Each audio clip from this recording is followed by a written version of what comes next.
Bonsoir à tous, je me présente, je m'appelle Blackfire. Vu que c'est bientôt la fin de l'année, je voulais revenir un peu sur Superman.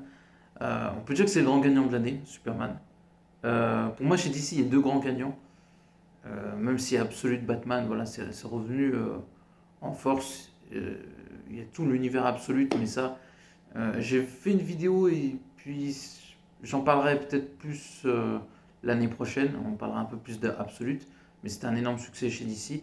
Mais pour moi, Superman et Wonder Woman sont les grands gagnants de cette année. Parce que Superman, parce que voilà, il y a eu le film et puis ça a lancé, de ce que j'ai entendu, une quadrilogie.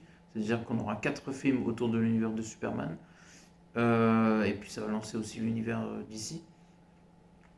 Wonder Woman aussi commence à revenir en force, vraiment, vraiment en force. Et même si le jeu a été annulé, je pense que ça va revenir parce que Absolute Wonder Woman, c'est juste incroyable. On parle beaucoup du casting, du film, donc vraiment, Wonder Woman, on en parle beaucoup. Batman, c'est assez logique qu'on en parle, donc je trouve pas ça hyper pertinent de cette année que Batman soit gagnant. Peut-être l'année prochaine, on verra. Même si c'est vrai qu'il y a Supergirl, Clayface et Green Lantern, donc on verra bien pour l'année prochaine. Mais pour moi, les deux grands gagnants chez DC, c'est Superman et Wonder Woman. Pour revenir sur le film Superman, j'ai envie de refaire un classement. Mais là, ça va être beaucoup plus pertinent que l'autre fois, parce que j'ai une vision un peu plus globale de l'univers de Superman. Je dirais en numéro un, je mettrai le film de Christopher Reeves, je mettrai 5 sur 5.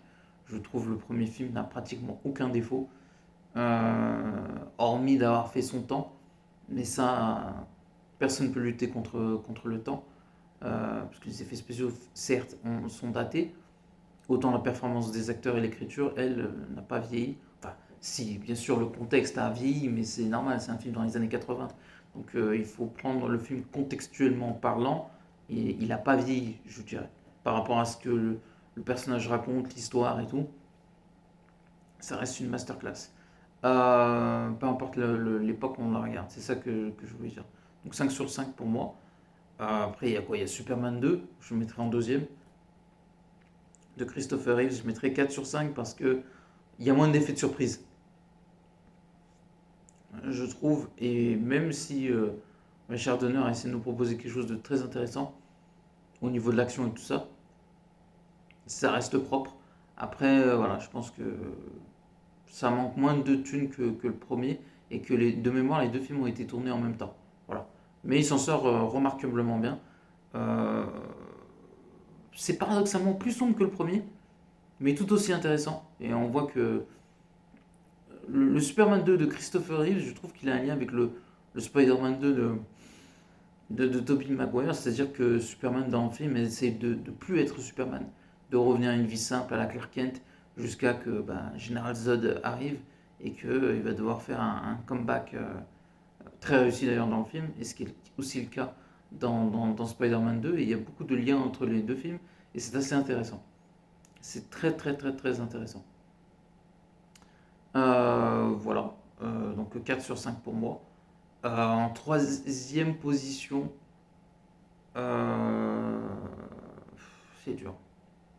Je mettrais Man of Steel, je mettrais 3,5 sur 5. Parce que le défaut que je trouve à Man of Steel, c'est que c'est un Superman un peu sombre, trop réaliste. Et puis il tue le Général Zod.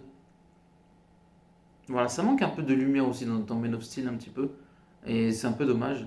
Voilà, c'est pour ça que je mets 3,5 sur 5, qui est une bonne note pour ma part.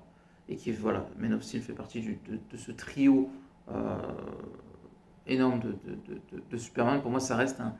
Je comprends certaines personnes qui disent oui, mais voilà, et tout ça. Alors, Man of Steel a des défauts. Il faut pas oublier aussi que. Je trouve pas le terme. Ben, et ça n'a pas eu de suite, donc forcément, les gens ils disent ouais, mais c'est moins bien. Alors que pas forcément. Euh, et puis peut-être on s'est habitué au côté spectaculaire du film, donc on est peut-être moins impressionné. Mais en vrai, je trouve toujours le film aussi impressionnant et que peut-être par un certain moment, le film aurait pu être mieux écrit. Voilà. Et moins sombre aussi. C'est peut-être pour ça que parfois les gens peuvent s'ennuyer un petit peu devant Man of Steel. Donc Man of Steel en 3. Euh, En quatrième, j'ai un énorme doute. Ça se joue vraiment à pas grand-chose entre les deux. Euh, je dirais le Superman de James Gunn, et je vais m'expliquer pourquoi. Déjà parce que les thématiques m'intéressent plus, par exemple, que dans Superman Returns, même s'il y a de l'idée, c'est dans Superman Returns le côté héritage. Mais ce que j'aime beaucoup dans le Superman de James Gunn, c'est déjà la cause palestinienne, voilà. D'avoir fracassé Netanyahu, Donald Trump et Elon Musk, ça m'a fait plaisir. Et le discours aussi sur l'armée, voilà, que c'est pas forcément une bonne chose. Il y a plein de bonnes choses, plein de thématiques intéressantes dans le film.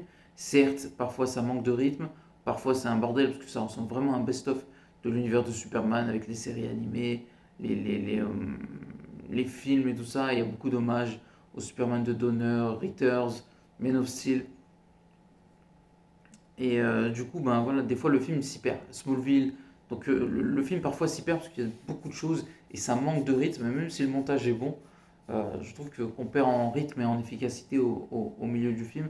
Et puis Superman se fait quand même pas mal malmené, même si paradoxalement ça nous montre aussi qu'il est très intelligent, que c'est pas juste une brute comme dans Man of Steel. Voilà, donc du Superman de James Gunn, je le mettrai en quatrième position. Logiquement, Superman Returns en cinquième position. Voilà, je trouve que ce qui joue aussi en la faveur du Superman de James Gunn, c'est qu'on a des vrais méchants. Là, dans Superman Returns, on a que Lex Luthor et on a l'impression que c'est une redite des films de Richard Donner et sans plus. Sur le côté méchant du film. Et c'est ça qui est un peu dommage dans Superman Returns. Donc Superman Returns en cinquième position. Et puis voilà, Superman 3 en sixième et Superman 4 en 7 qui seront toujours les derniers euh, entre guillemets films de Superman. Autant Superman Returns éventuellement pourrait évoluer de position, même le Superman de James Gunn, mais pour l'instant il y a deux Superman qui ne bougeront jamais. C'est Superman 3 et 4 qui sont en sixième et septième position. Et voilà le bilan que je fais de Superman. Et je trouve que 2025 est l'année de Superman parce que c'est le premier à avoir battu Marvel depuis Batman The Dark Knight de Nolan, ce qui est un signe fort quand même.